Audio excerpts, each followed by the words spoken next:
My first week here, 6 people died. Just like that. You'd be sitting right here, trying to eat a piece of bread or just trying to catch your breath, and you'd look up to see a coroner's team unzipping someone's tent. That was their bedroom, their sanctuary, and in a flash, it became a crime scene. You see things here that stay with you forever.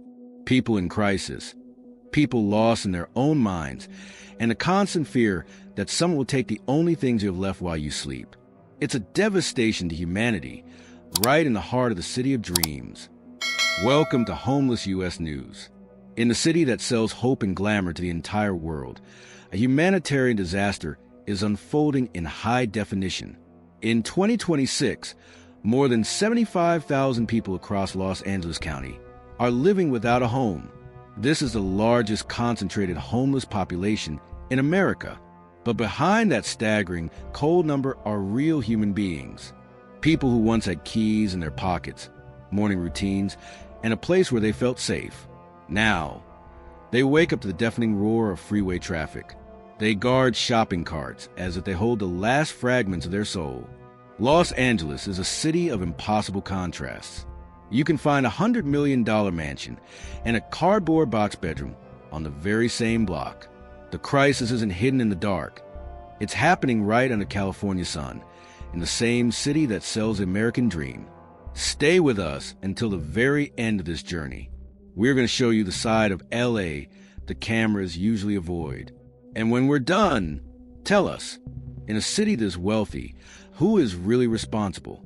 If this story moves you, please like, comment, and subscribe to Homeless U.S. News. Let's look at the truth together.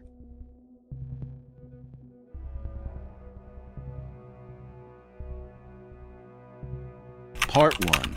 The Silent Tsunami, the Scale of an Unseen Nation. To understand Los Angeles, you have to look at the sheer scale of the displacement. According to the most recent data through 2025 and 2026, the numbers are not just rising, they are cementing into a permanent feature of the landscape. We are talking about over 72,000 individuals across the county and over 43,000 within the city limits. But the statistic that should keep you up at night is the unsheltered rate. Nearly 2/3 of these people, about 66%, are living completely exposed to the elements. They aren't in shelters, they are on the pavement. This isn't just a neighborhood problem anymore. It has bled out of downtown and into the suburban streets of the San Fernando Valley, the beach sidewalks of Santa Monica, and the quiet parts of Pasadena. In a city built on innovation and success, thousands of people start their day with one primal goal: survival. They carry their lives in backpacks or plastic bags, moving constantly because the law tells them they cannot exist in one place for more than a few hours. The psychological erosion. What does it do to a mind to have no private space? Imagine your most vulnerable moments, sleeping, crying, or changing your clothes, happening in front of thousands of strangers. Many describe a deep, soul-crushing humiliation. You become invisible to the people passing by in their luxury SUVs, yet you are always on display. For most of these people, homelessness was a choice. It was a slow-motion collapse, a job loss followed by medical bills, followed by a rent hike, until the very last safety net snapped. We spoke to a man named David, a former aerospace technician. He told us, "The hardest part isn't the cold. It's the way people look through you, like you're a ghost that hasn't realized it's dead yet." This erosion of identity is the first thing the street steals from you. How would your life look if you had no door to close tonight?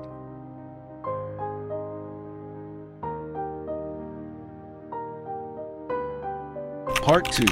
Skid Row, the 50 blocks of abandonment. Just a few blocks from the glittering glass skyscrapers and the Michelin star restaurants of downtown Los Angeles lies Skid Row. It is a 50-block radius that represents the most concentrated humanitarian crisis in the Western world. Between 3,800 and 4,400 people live here at any given time, and nearly 70% of them sleep on the concrete every single night. In Skid Row, the concept of privacy has been extinct for decades. The noise is a constant physical weight. The sirens, the shouting, the heavy hum of the city, and the flashing lights of police cars. There is no quiet room to recover if you have the flu. There is no lock on your door to keep your few belongings safe. Sleep comes in fragments, usually in the middle of the day when it feels slightly safer, because the night belongs to the desperate, the humanity in the shadows. But if you look past the tents and the trash, you see the humanity that refuses to die. You see people sharing a cigarette or a bottle of water. You see the nonprofit outreach teams walking the blocks, offering a moment of genuine human connection. Skid Row is a place of stories. It's where you find veterans who served their country now fighting for a square foot of sidewalk.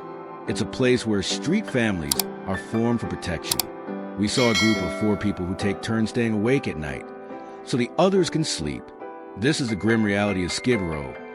Community is born out of the absolute necessity for safety.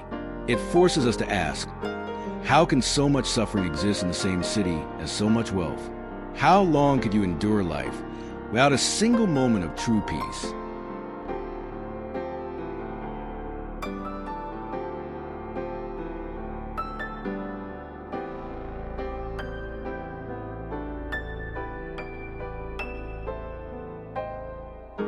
Part 3. The economic engine. The cruel math of the streets. We have to talk about the why. Before we discuss addiction or mental health, we have to talk about the math. Los Angeles is a city where the floor has been removed for the working class.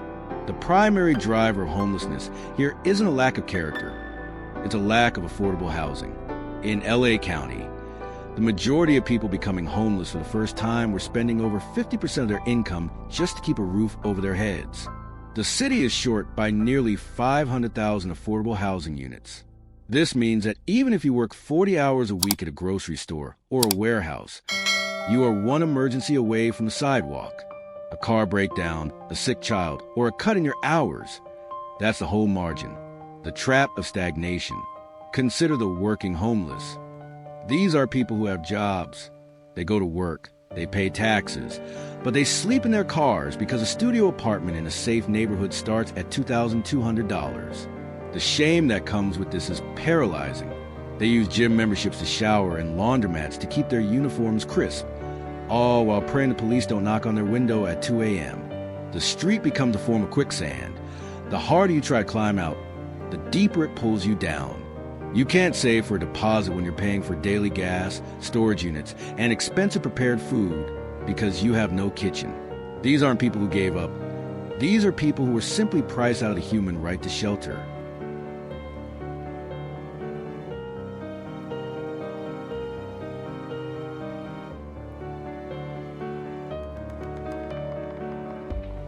Part 4. The clouded mind, fentanyl, and the vortex of addiction. We cannot tell an honest story about Los Angeles in 2026 without talking about the devastating impact of potent substances that have flooded the streets. These chemicals have become a dark cloud over Skid Row and beyond. According to health data, these substances are now involved in the majority of health complications on the streets.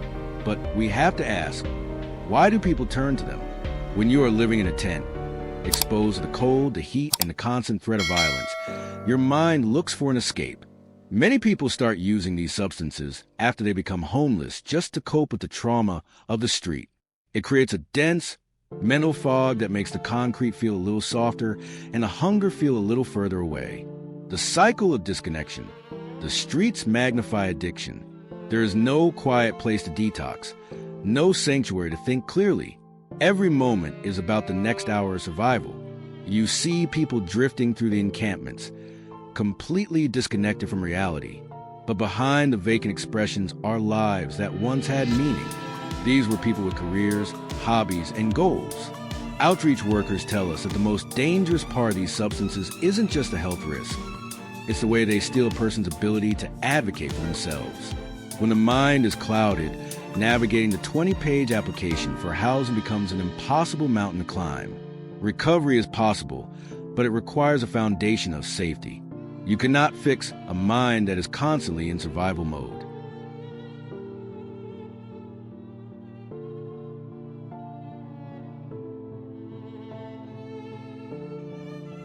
Part 5. The Promise Gap, Bureaucracy versus Bread Lines.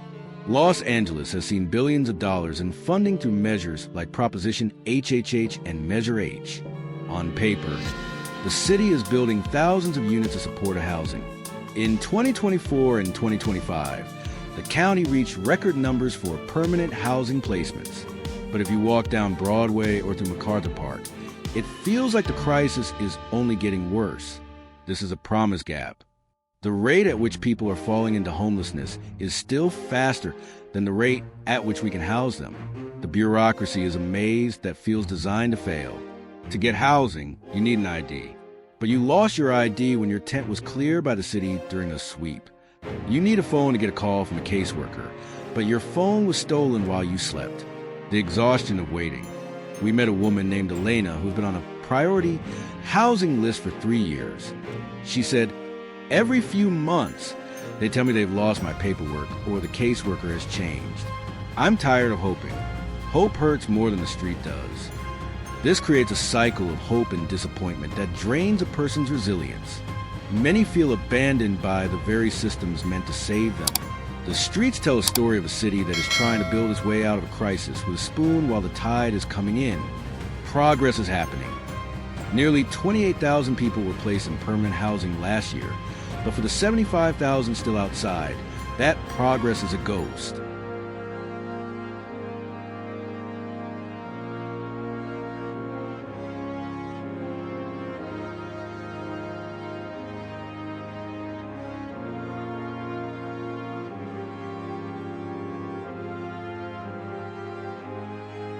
Part 6. The battle for public space. Tensions in the neighborhood. As the crisis grows, the tension over public spaces has reached a boiling point. Neighborhoods like Venice and Hollywood have become the front lines of a massive social debate. Encampments have reshaped how families use parks and how businesses operate. For the residents of Nhung Kuvaknai, there's a real, valid concern about safety, cleanliness, and the loss of shared community areas. But for those living in those encampments, safety is a different, more primal concern. They are the ones being assaulted in the middle of the night. They are the ones whose meager belongings are taken. They live in a state of constant hypervigilance. The lack of private space turns the street into an arena where vulnerability never fades. The shared strain. This creates an us versus them mentality that helps no one. We see local business owners who are compassionate, but can no longer afford to clean their storefronts every morning. We see parents who want their children to play in the park, but fear the needles left in the sand. Efforts to move people into interim housing, like converted motels, are attempts to bridge this gap. But the reality remains complex. How can a city protect the safety of all its residents without erasing the humanity of those at the bottom? The frustration on CA High Bend is real, and it's a symptom of a deeper systemic failure. We aren't just losing housing. We are losing the ability to share a city.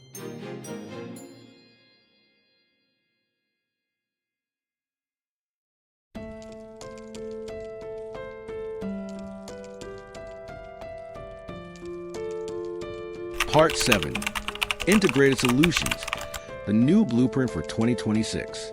As we look toward the future, the most promising stories are those where housing and healthcare are treated as one and the same. The Housing First model is evolving into integrated care. In places like the newly opened LA County Care Communities, people aren't just given a bed. They are given a caseworker, a mental health professional, and a doctor, all in the same building. For someone who's been outside for 5 years, the first night indoors is a surreal, overwhelming experience.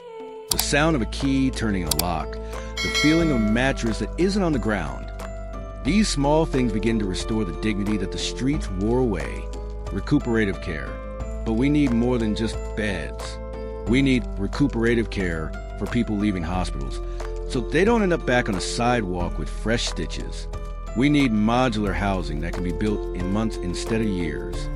We are learning that you cannot fix a person until you give them a foundation of safety. We saw a project in San Pedro where they used shipping containers to create beautiful, dignified studio apartments. It was fast, it was affordable, and it worked. This is the blueprint for 2026. Speed, compassion, and the understanding that recovery doesn't happen on a street corner. It happens behind a closed door. Part 8. The Vulnerable Frontier, elders and the youth. Perhaps the most heartbreaking trend in Los Angeles is the rise of elderly homelessness. People in their 70s and 80s are ending up on the streets because their fixed incomes can no longer cover the rising costs of utilities and rent. They are the fastest growing group of homeless individuals in many parts of the state, a generation at risk. Imagine being 80 years old with a walker, trying to find a safe place to sleep in Skid Row. These are people who work their entire lives, only be discarded in their final years. On the other end of the spectrum, we have the youth. Kids who have aged out of the foster system often find themselves on the street within weeks. Without a family to fall back on, they become easy targets for exploitation. The Golden State must do better for its oldest and youngest citizens. We are losing the wisdom of our elders and potential of our youth to the cold, hard concrete. If we don't catch them now, we are creating a generation that will spend their entire lives in the cycle of poverty. Part 9. The Resilience of the Human Spirit. Despite everything we've shown you, the substances, the death, the bureaucracy, there's an incredible, stubborn resilience on the streets of Los Angeles. You see it in the woman who wakes up in a tent and still makes sure her daughter's school uniform is pressed. You see it in the man who spent 20 years in the military and still stands with straight back, waiting for a chance to work again. Homelessness can take your house, your job, and your health, but for many, it hasn't taken their soul. They continue to survive despite circumstances that would break most of us. They hold on to dreams of reconnecting with their children, of returning to a career, of simply knowing their body and their future are secure for one more day. The unbroken will. They organize community cleanups within their encampments. They look out for the elderly among them.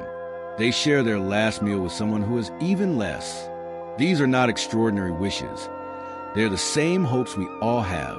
When we look at the streets, we shouldn't just see a problem. We should see a mirror.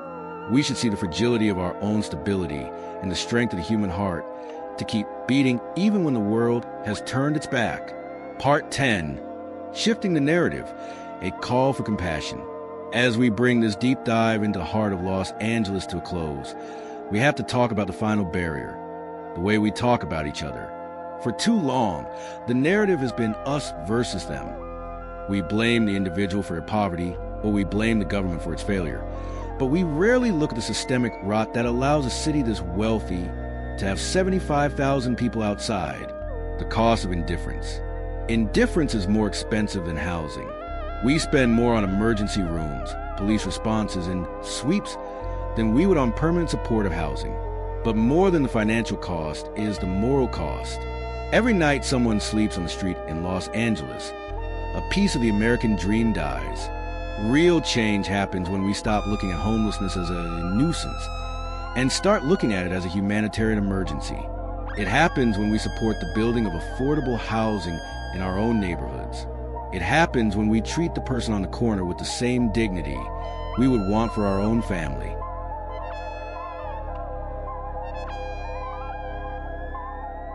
Outro, the light and the shadows, final thoughts. As our journey through the streets of Los Angeles comes to a close, one truth remains impossible to ignore. The sunshine of the Golden State is not reaching everyone. Behind the image of success and palm trees exists another city, one of struggle, silence, and survival. But there is hope. Every person who moves into a home, every person who finds a path to recovery, is a victory. These stories matter because they remind us that change is possible if we choose compassion over judgment. A final prayer. Tonight, as the sun sets over the Pacific and the lights of the Hollywood sign flicker on, may every person sleeping outside find a moment of safety. May kindness reach them before the cold does. May the right doors finally open at the right time. And may every individual surviving on these streets one day know the peace of truly having a place to call home. Thank you for staying with us until the very end of this 8,500-word journey. It takes a lot of emotional energy to sit with these realities, and your willingness to watch and listen means more than you may realize. You are no longer just a viewer. You are a witness. If this documentary moved you, please hit the like button. It tells the algorithm that these stories are important. Drop a comment below. What is the one thing you think we need to change today? Your voice helps keep these stories alive. Subscribe to Homeless U.S. News and turn on notifications to stay with us as we travel across America to find the truth. We are a community that cares, and together we can ensure that no one is truly invisible. Until next time, stay safe, stay compassionate, and look out for one another. We'll see you in the next story.